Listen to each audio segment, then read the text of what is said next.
जब दुनिया में अंधकार और अन्याय अपनी सीमाएं लांघ रहा था, जब बड़े से बड़े राक्षसों का आतंक देवताओं पर भी भारी पड़ने लगा, तब उस अंधकार को चीरकर जन्म हुआ एक ऐसी महाशक्ति का जिससे स्वयं काल भी भयभीत होता है। माँ दुर्गा के क्रोध से जन्मी 10 महाविद्याओं में प्रथम माँ काली। उनका स्वरूप रात्रि से भी अधिक काला, बिखरे हुए केश, लाल जीभ बाहर निकली हुई और आंखों में जैसे प्रलय की ज्वाला धधक रही हो। की कहानी शुरू होती है एक ऐसे राक्षस से जिसे कोई नहीं हरा सकता था, रक्तबीज।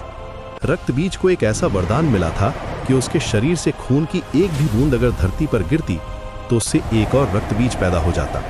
1 से 2, 2 से 4 और देखते ही देखते पूरी रणभूमि अनगिनत राक्षसों से भर गई।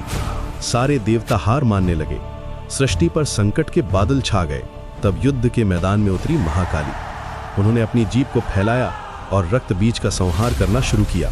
वो उसके शरीर से निकल रहे रक्त की हर एक बूंद को धरती पर गिरने से पहले ही पी जाती।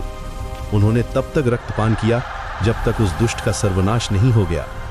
लेकिन राक्षसों का अंत करने के बाद भी मां का क्रोध शांत नहीं हुआ। उनके रौद्र रूप से तीनों लोक कांपने लगे। तब सृष्टि को बचाने के लिए भगवान शिव स्वयं उनके मार्ग में लेट गए।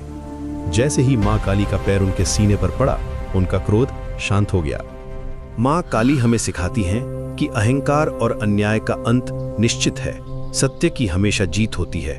वो हमें अपने अंदर के डर को खत्म करने की शक्ति देती है। जो अपने डर पर विजय पा लेता है वही असल में जीवन को जीतता है।